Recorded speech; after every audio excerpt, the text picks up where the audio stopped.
Estudiantes de sexto, buen día. Bienvenidos a otra de sus clases de geografía en este segundo periodo académico. Bueno chicos, para el día de hoy vamos a trabajar aspectos relacionados a los movimientos de la Tierra, ¿sí? A los movimientos como rotación y traslación. Pero antes de empezar con la explicación del tema, es muy importante pues tener los temas, los acuerdos de la clase claro, sí, es muy importante que ustedes tomen nota de la explicación del tema. Es muy importante que tengan su libro de enlaces sociales esto a la mano, y en la medida en que surjan dudas e inquietudes, pues de cierta manera tenerlas escritas en sus cuadernos para la posterior resolución de estas y la retroalimentación del tema que se llevará a cabo en una clase de acuerdo a los horarios asignados. ¿Listo chicos? Entonces, teniendo en cuenta eso chicos, vamos a hacer un pequeño recorderis de lo que se dio en la última clase. Y vamos a ver que en la última clase abordamos todo lo relacionado a las formas de representar la Tierra. Y decíamos que, o definíamos la representación como una figura, como una imagen, ¿sí? Que se forma desde la realidad. Es así como, por ejemplo, hablamos del globo terráqueo, de los planos, de las fotografías satelitales, de los mapas, y dábamos algunas características muy importantes de, de los mapas. Entonces recordemos que en cuanto al globo terráqueo hablamos de que era una esfera que representaba eh, en sí todos los puntos, el punto geográfico de la Tierra, ¿sí? Los mares, montañas, todo lo referente al aspecto físico del planeta. Eh, También hablamos de que los planos nos podían ayudar a representar los espacios más reducidos, especialmente las ciudades, los barrios, las casas, un edificio, en la medida en que un plano me permite eh, representar con más detalle cada elemento de lo que yo voy a representar, obviamente. Las fotografías satelitales, recordemos que hablábamos que eran la forma moderna pues de representar la Tierra, ¿sí? Aquí donde hablábamos sobre el uso de la tecnología y cómo la tecnología nos ayudaba a conocer de cierta manera nuestro entorno, nuestro planeta. Perdón. Y por último hablábamos de los mapas, ¿sí?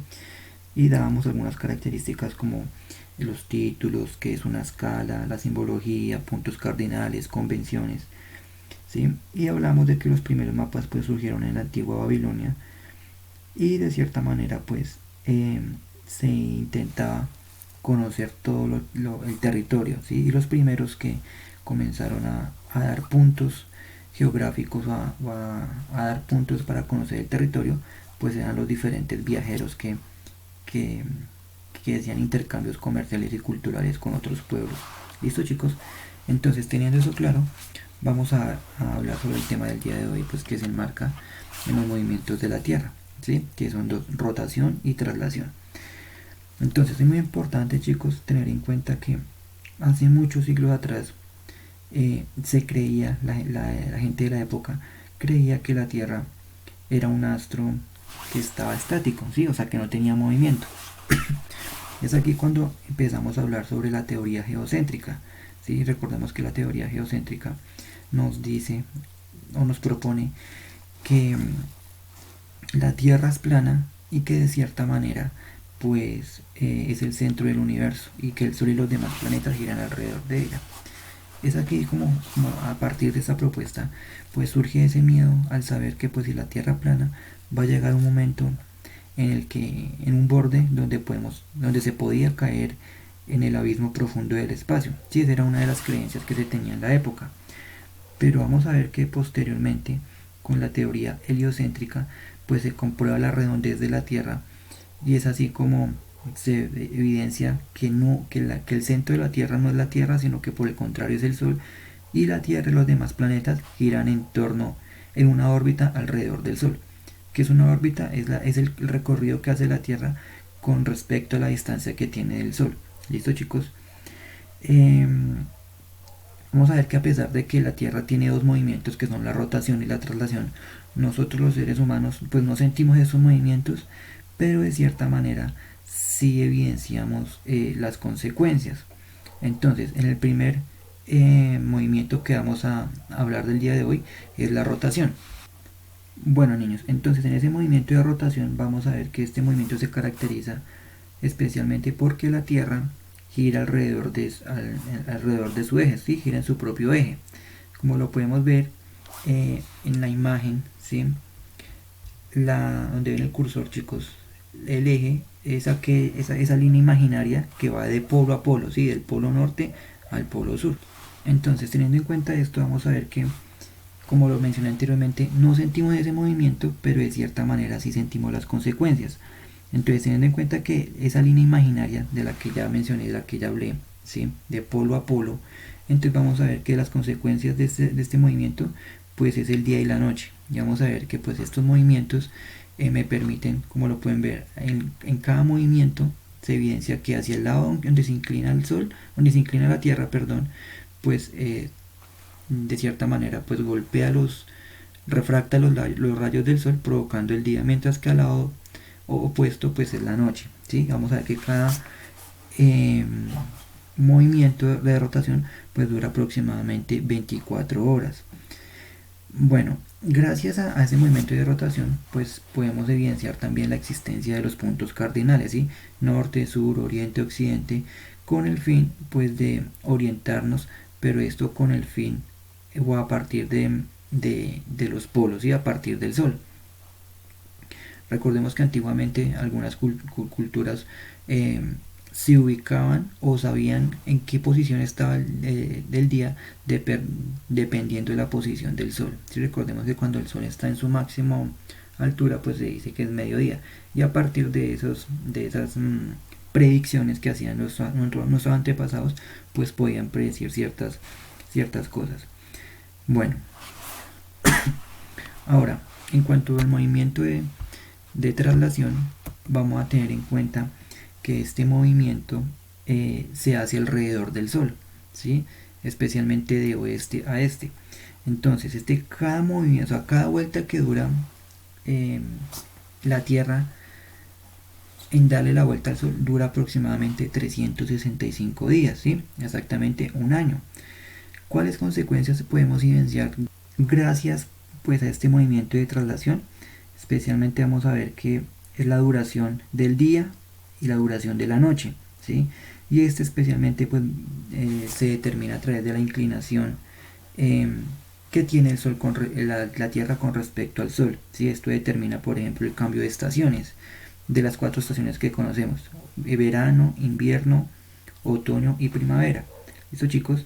Pero también encontramos otros dos movimientos, que es el perihelio, el cual es un movimiento que se tiene en cuenta que es la máxima proximidad que tiene el sol con respecto a la Tierra, y el afelio, y es que es la máxima lejanía que tiene pues el sol con respecto a la Tierra.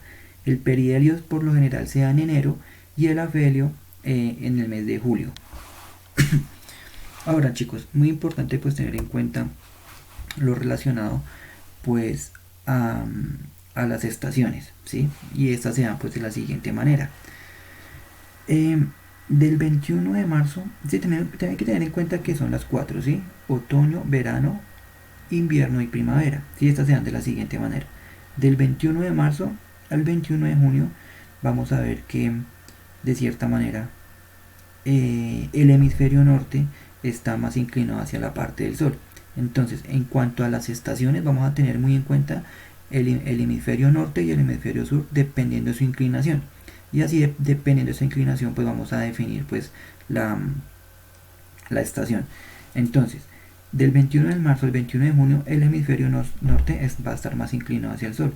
Por lo tanto, en el hemisferio sur va a haber otoño y en el hemisferio norte va a haber primavera.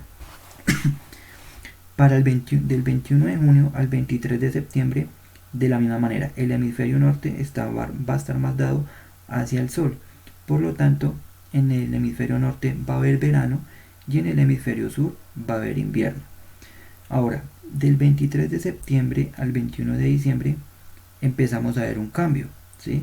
Que es que el hemisferio sur va a estar de cierta manera más inclinado hacia la parte del sol, por lo cual el hemisferio sur va a estar en la estación de primavera, mientras que el hemisferio norte va a estar en la estación del otoño. Y por último, chicos, entre el 21 de diciembre y el 21 de marzo evidenciamos que el hemisferio sur de igual manera está más inclinado hacia la parte del sol, por lo cual el hemisferio sur va a estar en verano y el hemisferio norte va a estar en invierno. ¿Listo, chicos? Es importante también tener en cuenta que existen dos aspectos de gran importancia a la hora de hablar de estos movimientos de la Tierra, ¿sí? Es el solsticio y el equinoccio. ¿Qué pasa, chicos? Que cuando hablamos de solsticio vamos a ver que es de cierta manera la mayor y menor punto del cielo con respecto a la Tierra. ¿Qué quiere decir? Que es la máxima inclinación que tiene el Sol con respecto a la Tierra. Entonces vamos a ver que el solsticio de verano, así como hay solsticio de invierno, también hay solsticio de verano. El solsticio de verano se da el 21 de junio, ¿sí? Vamos a ver que es el día más largo, pero también encontramos una noche más corta.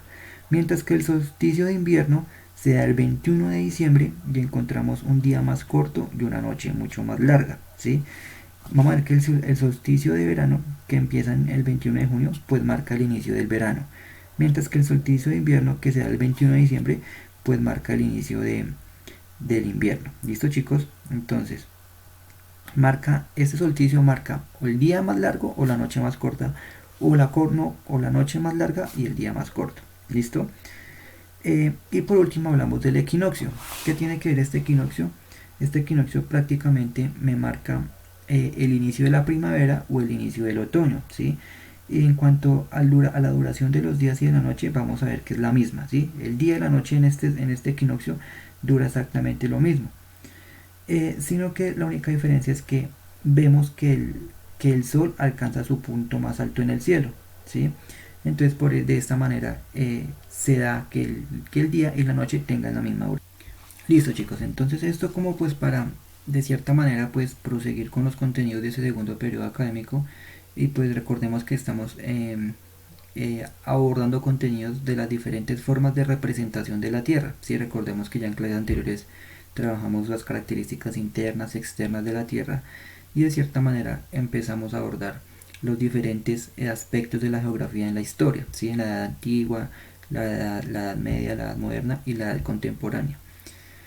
Listo, entonces, chicos, en su libro de Enlaces Sociales sexto, en la página 41 y la página 43, van a encontrar dos actividades que cada una consta de un punto. ¿Sí? La idea es que ustedes la hagan teniendo en cuenta pues lo que se acabó de explicar, y de cierta manera pues la retroalimentación que se va a hacer en la clase de acuerdo a los horarios que ya se asignaron.